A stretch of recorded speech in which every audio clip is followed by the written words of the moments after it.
Hello everyone, আজকে আমি ফুচকা বানাবো। তো এই জন্য আমি ছোট ছোট করে আলু পিস পিস করে কাটছি আর এখন সেদ্ধ করতেছি।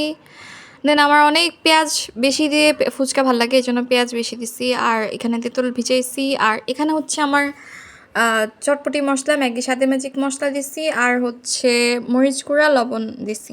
ঠিক আছে, এখন আলুটা সেদ্ধ হয়ে গেছে, এটাকে আমি ভালো মতো ম্যাশ করে নিছি। আর পেঁয়াজটার মধ্যে মশলাটা ভালো মতো মিক্স করছি, যাতে পেঁয়াজের মধ্যে সব মশলাটা আটে, এটা খুব মজা হয় খাইতে। তখন ভালো মতো মিক্স করার পর এখন আলুতে এটা দিয়ে দিছি। তারপর এটা আলুতেও মিক্স করছি। তো একটা সুন্দর বাটিতে নেওয়ার পর এটা দেখতে একটু সুন্দর লাগতেছে বাই দ্য ওয়ে। আর এখন আমি তেঁতুলের যে এটা বানাইছি, এটা গুড় দিছি, দেন লবণ দিছি তেঁতুলের পানিতে। আর আর এই যেখানে একটা ফেস ওয়াশ আমি অর্ডার দিছিলাম, এটা আজকে চলে আসছে। এটা ডিউ বাটারফ্লাই পেজ থেকে নিছি।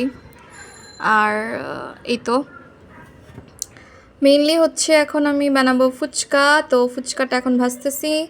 ও বাই দ্য ওয়ে, আলুর পুর আর যে টকটা ছিল ওটা কিন্তু ওভেনে একটু 1 মিনিট গরম করে নিছি আমি, বিকজ আমার মশলার কাঁচা গন্ধ ভালো লাগে না। তো যাই হোক, এখন ফুচকাটা রেডি, এখন আমি এটা খাবো।